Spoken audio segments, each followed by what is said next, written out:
Awik namastu. Titah ulun nggih Kaki Bratasena. Aja bingung rasani kula. Sayektine waleh-waleh apa yen papan kene iki sejatine papan ingkang sira tuju sayekti. Papan iki wis ora kedayan dening Mercapada. Mula raneh yen to ing kene ana sora pepadang nanging dudu padanging srengenge, najan ana peteng nanging dudu petenging wengi. Ulun Sang Hyang Dewa Uci, ya Sang Uci Dewa, ya Sang Mahardi Kengrat. Sira ngupaya banyu suci Perwitasari ingkang mapan ana telenging samudra Minangkalbu. Sayektine ya ing papan kene ingkang sira upaya nggih.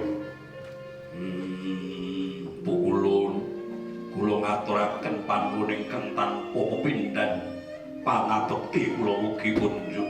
Ya Kaki Wungkapa.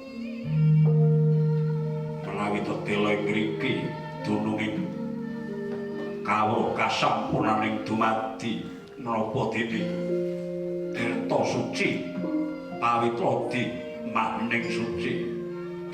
Bu inggih wonten sukaliraning penggalih paduka Pukulun anampi sawanipun Bimasena.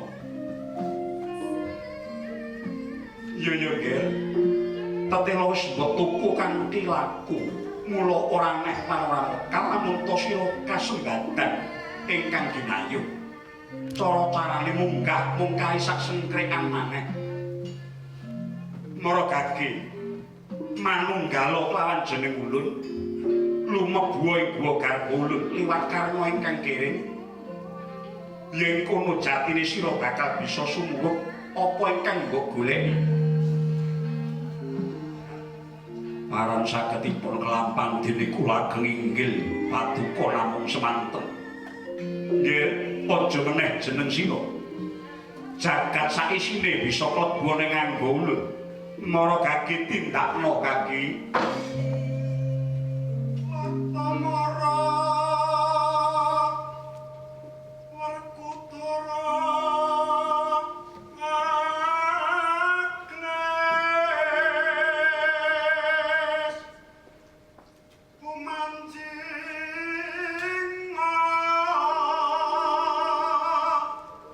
sing jro karepah ning wang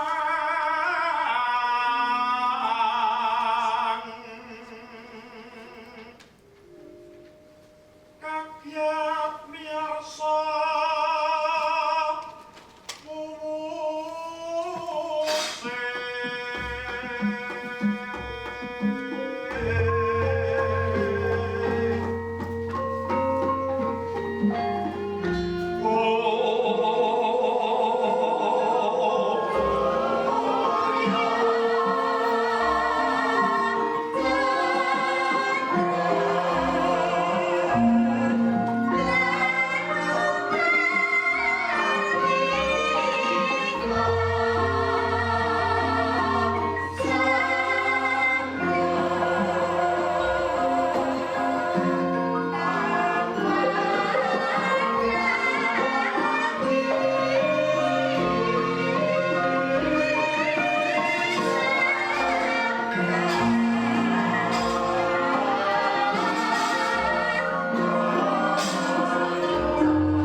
Kaki Bratasena. Banyu suci ku sifat kajanten ya kuwi keplok ing tindak lahir lan posi ing batin. Krenah marang kautaman ingkang bener-bener kanthi suka lila dawa tegese dudu barang ulasan. Ngibarat banyu wono banyu wening resik lamun diombe ora ana bebayane malah gawe marming ati lan ilanging salit. Sumurupa yo nggih. Ya iki papaning sastra Jendra Hayuningrat. Tegese tetungguling piwulang utama ingkang gawe tentreming jagat. Ora liya jagat gedhe bebrayaning manungsa lan jagat cilik jagating pribadi. Lakuning urip sejati mono kudu bisa ngendhaleni pikir utawa cipta ingkang tumuju mung rahayu. Karben bisa uwal saka memala. Dene memalaning urip iku menawa lakuning cipta tansah golek sengsaraning liyan amrih rasane dhewe bisa marep. Kuwi sumbere nggih. Mula kang saka iku nggih. Sing diarani urip sampurna iku menawa uripe pribadi uga tansah ayem tentrem adoh saka rasa wasmelang. Maragake estin sepisan maneh jatining kawenikan sira wis manunggal kelawan ulun bebasan curiga manjing warangka warangka manjing curiga.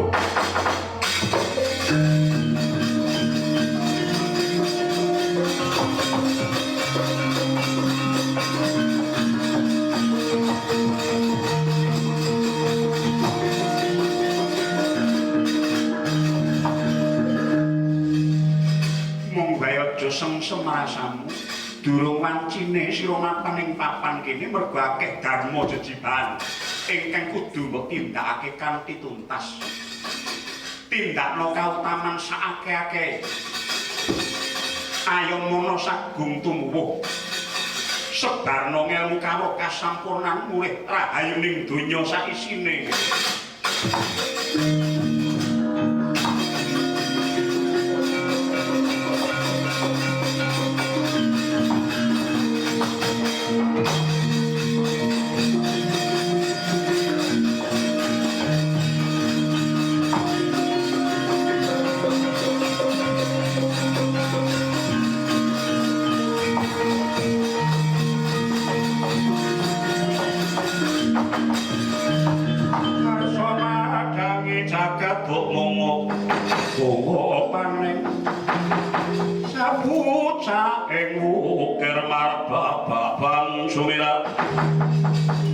Kena soroting surya mega lan gunung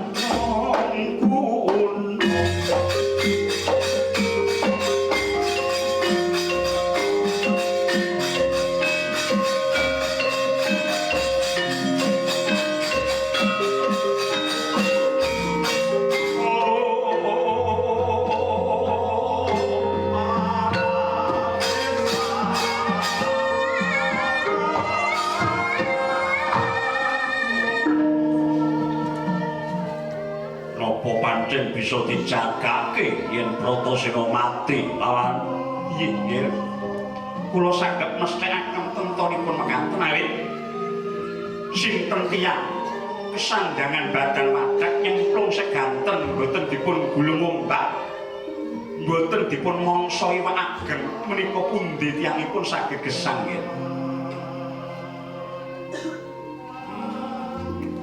yen ngoten upama pancen Werkudara teka pati tenang manganake syukuran bunga-bunga pesta Raja Wandrawina 7 dina 7 bengi tahunan kaya banyu guru takana kaya wedhi bondo-bondo wijes negara mesti ora bakal nenteki nggih kawula mantul inggih ngestaken dawuh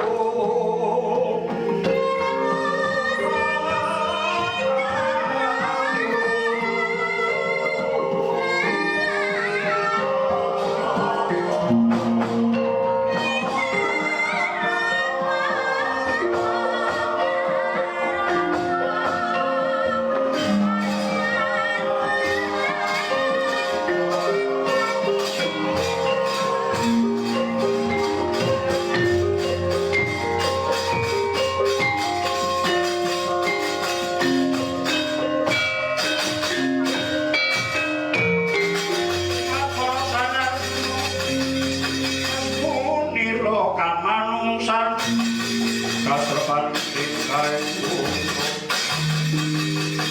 yang bodoh kasar ayo Kenapa kowe taman-taman tangis Janaka? pundi Kakang Mas Arya Sena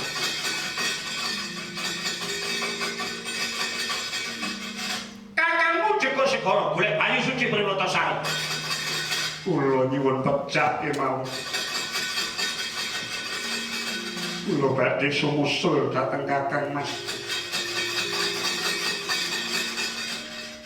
Pripun sampeyan iku jane pripun? Wah, dadi guru orang genah. Awak mateni murid iki piye? Aja seru-seru ta, Bang. Bendang le.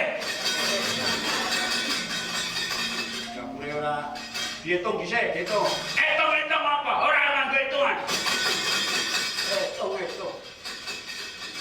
menawi ngantos raping surya Kakang Mas boten jedul saking seganten kula nyuwun pejah wonten astanipun Bapa Durna Pripun?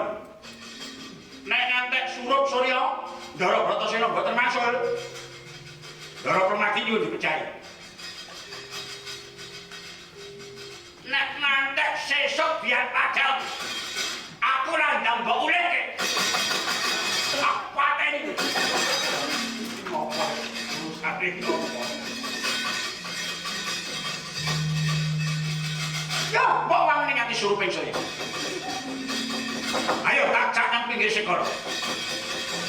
Nek surup Surya Bratasena ora jedul, tak jegurane.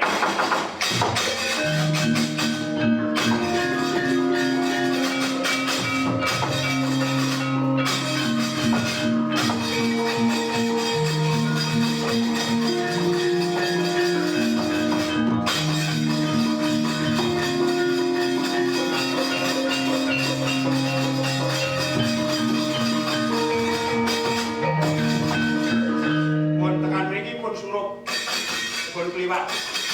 Cepet men, cepet ke. Cepet apa?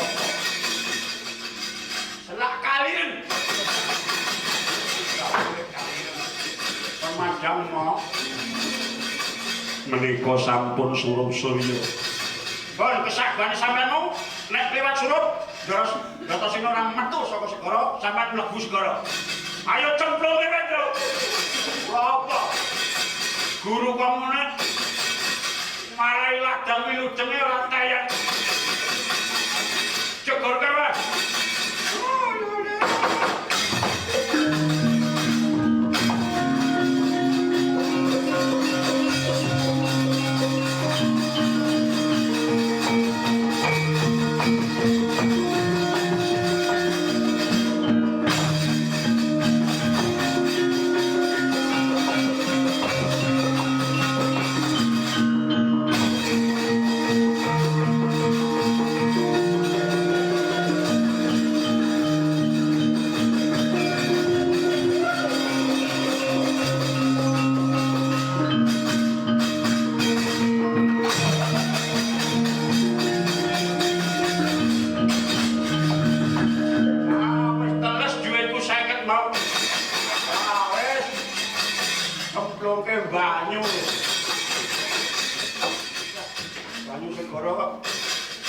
Segara kidul karo segara kene barang kok ya asin padha.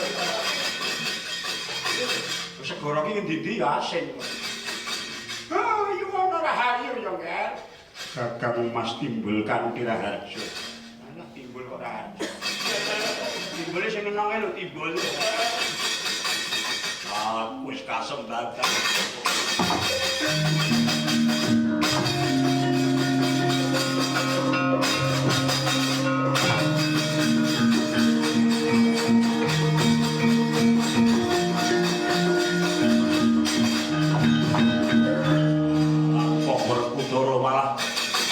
Jedul Bapak-bapak Durandika nganti tututi mata.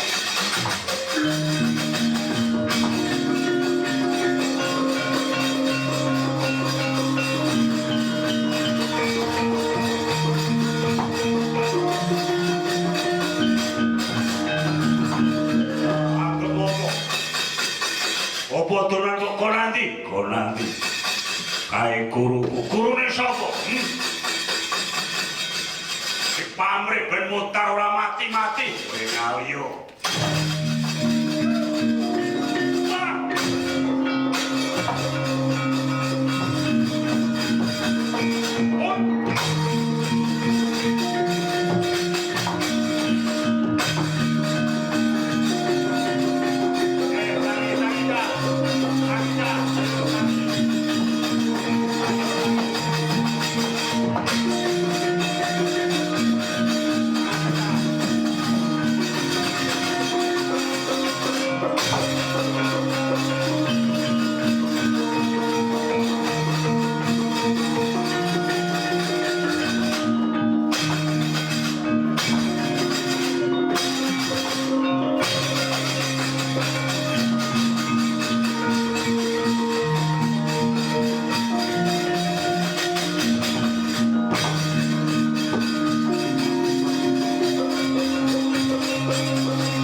Sembatan ingkang ginayuh. Ndara Bimasena dados mustikaning bawana. Kula ingkang anak seni lelampan menika dumadosipun namung kinarya kaca pengilon.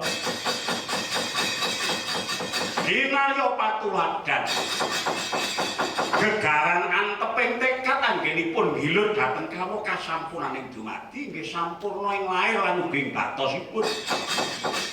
Mila menika naminipun Ndara Bima Suci. Kula ingkang ayahi wajib ugi sagutra. Para panakawan Mayangkara. Sowan kula ugi wonten ing mriki menawi wonten klentah-klentungipun ingkang kasengaja lan boten. Kula nyuwun pangapunten. Monggo puji pinuji mugi-mugi inggih patutan ngrembaka sak donya kinarya panuntuning agesan.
Available to take a few questions.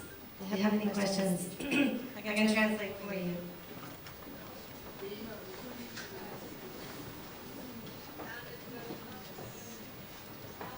Are there any questions? Yes.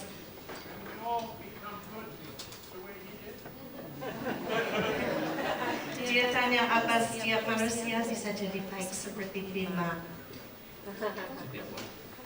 Oh, itu suatu cita-cita namanya kekayaan kita. Jadi untuk menuju ke arah manusia yang sempurna memang jalannya itu sangat berat dan berliku-liku.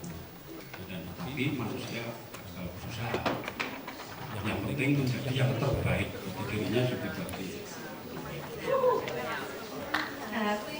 He referenced the story as just an allegory, telling humans that they can reach what they aspire to as long as they have strong resolve and will.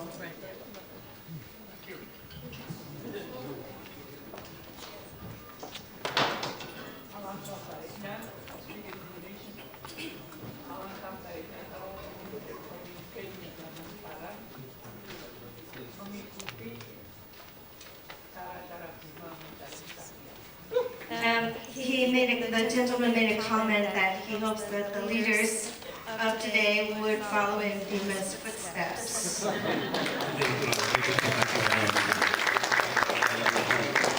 Jadi jadi kesempurnaan itu jadi manusia yang sempurna bukan dalam arti tanpa salah, tapi yang penting manusia itu yang pertama harus menyatu dengan yang kuasa dan sangat percaya bahwa dunia itu ada yang menguasai dan ada yang menguasai dalam dirinya dan mampu mengendalikan dirinya hawa nafsunya. Jika pemimpin demikian, ya mesti baik, mesti baik.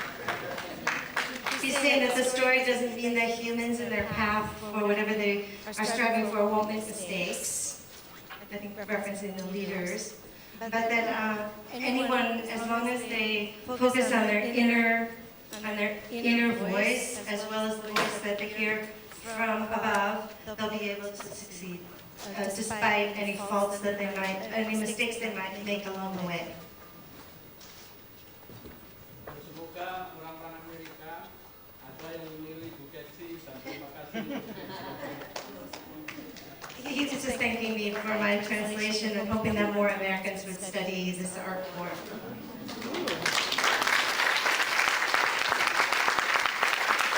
Any other questions?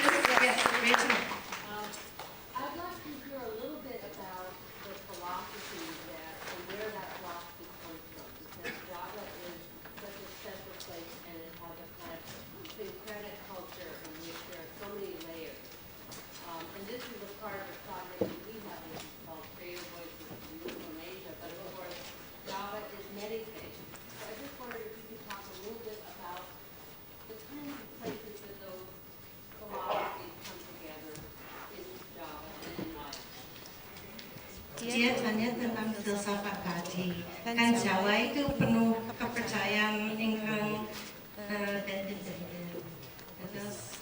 terus pundi bentenipun ning saged rukun gitu. Dan lewat cerita ini ada makna bagaimana tentang filsafat ingkang toleran dan macam-macam tapi bersatu. Yang jelas yang namanya kepercayaan atau agama atau apapun ya, yang hubungannya dengan jati diri urip atau Tuhan itu inti ajarannya itu sama saja, yaitu tentang kemaslahatan umat dan kebaikan keutamaan. Jadi walaupun di sana beragam banyak budaya, suku dan agama kepercayaan, karena memang apa itu isi dari ajaran-ajaran itu ya keutamaan, dan itu menjadi sebuah cita-cita dan yang harus dilakukan oleh masyarakat Indonesia. Sebenarnya demikian, walaupun mungkin kadang-kadang ada juga masyarakat yang tidak melaksanakan itu, tapi yang penting di dalam hidup berbangsa dan bernegara itu ya seperti itu. Dan filsafat di dalam Bima wayang adalah sebagai simbol itu ya sebagai wayangan itu ya, sebagai bayangan kehidupan. Jadi di mana di dalam bayangan kehidupan itu kita selalu membayangkan dan selalu memberi contoh sebagai teladan yang baik-baik. He mentioned that the important thing in Java is that although there are many, many religions, every religion, of course, anywhere in the world is all toward one goal, which is just leading the better kind of life that's dedicated to whatever power you believe in and that is dedicated to goodness and virtue, and that it doesn't matter how the religion gets you there, and that this Wayang story is really just an allegory to talk about that way of reaching what you want without specific religious references. Do you do anything special to prepare dia tanya bagaimana menyiapkan diri sebelum pertunjukan yang begitu sulit, begitu berat, begitu panjang. Ya kalau sudah siap menjadi dalang dalam arti proses menjadi dalang dulu ya kita sudah siap segalanya, dan yang penting kita membuat karya itu bisa berkomunikasi dengan layaknya. Itu yang persiapannya ya ada, tapi kalau sudah menjadi dalang ya sudah yakin, kalau sudah duduk di sana juga yakin apa yang akan dia lakukan gitu. He's mentioned if he's sitting there, he's ready. So that's his preparation. I mean, if he's willing to sit there, if he's become a performing dalang, that's his job to be able to communicate with the audience and to be able to endure the time. And there are various kinds of preparations and studies, but in the end, he takes on that responsibility. Memang sangat sulit karena beberapa cabang seni ada di sana, ada drama, ada sastra, ada kawruh, ada gerak, ada gending, itu yang semua harus dikuasai oleh dalang. Ada lawakan humor, ada politik, ada macam-macam ada di sana. Jadi he himself is just expressing his amazement at how many different elements there are to one job. He has to be a dramatist, he has to be a comedian, he has to be a literary expert, he has to be a current events commentator, he has to be a technical virtuosic mover, he directs the gamelan and everything else.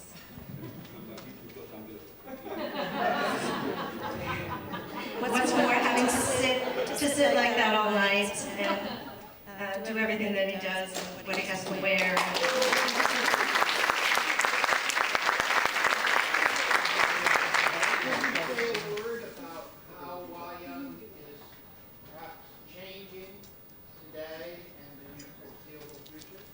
Dia tanya bagaimana wayang berkembang sekarang dan kira-kira masa depan perkembangannya bagaimana.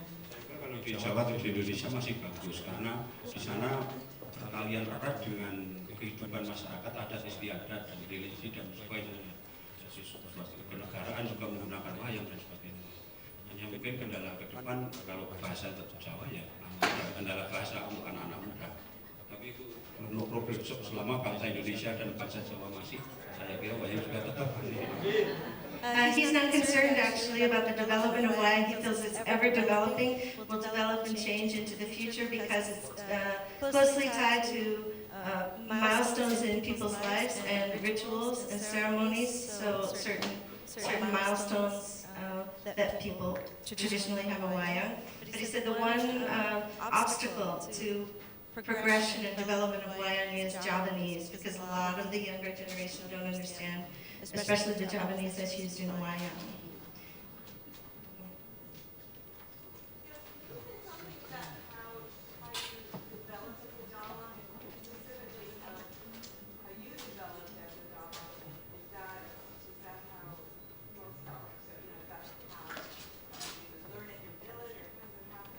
Dia tanya caranya bagaimana untuk menjadi dalang, apa dipelajari di desa dulu atau ada pendidikan bagaimana? Kalau saya sendiri memang keturunan dari keluarga dalang, ayah, kakek, semuanya dalang.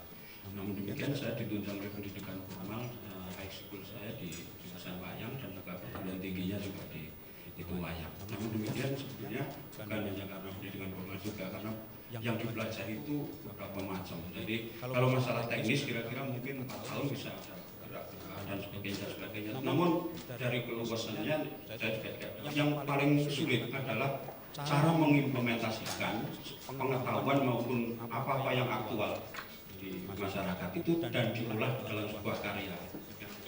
Itu yang sulit. He mentioned that he comes from a family of dalang. His father, his grandfather, his great-grandfather, his great-great-grandfather, so that's part of his education.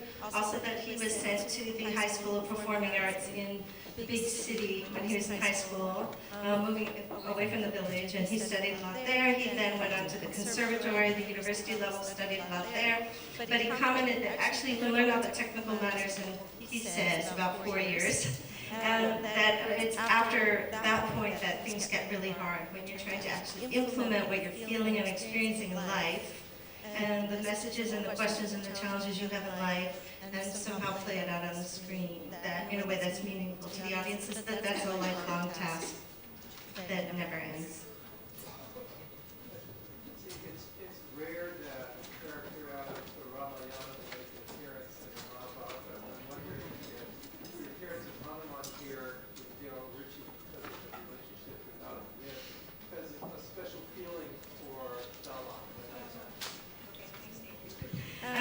dia tanya tentang Hanuman, kenapa apa tidak begitu aneh dia dari Ramayana masuk ke Mahabharata, dan apa ada kaitan karena ini cerita tentang Bathara Bayu. Kalau sudah di Jawa itu memang sudah lain. Jadi Hanuman itu bisa masuk kemana-mana. Bisa masuk kemana-mana.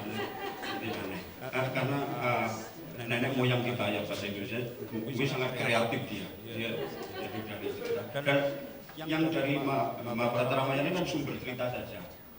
Yang wayang asli Jawa, asli Indonesia. Jadi ketika itu dimasukkan ke wayang, diambil dari sebagai cerita wayang, apa yang harus disesuaikan dengan budaya bangsa Indonesia. Dan juga termasuk kreatifnya ini Ramayana digabungkan menjadi satu dengan Mahabharata. Itu pun masih ada lagi setelah episode Pandawa habis, itu masih diteruskan lagi sampai kerajaan Kediri. Jadi seolah-olah apa ini menjadi sejarah. He said that's sort of considered the Javanese right to put Hanuman into any scene that they want to. And that is a Javanese creation to mix the Ramayana and the Mahabharata. And that they not only did that, but they connected them in time. So the Mahabharata happens after the Ramayana in Javanese culture. And they continued on from that on to tell the stories of the kingdoms of Kediri. As they go from Ramayana to Mahabharata to East Java.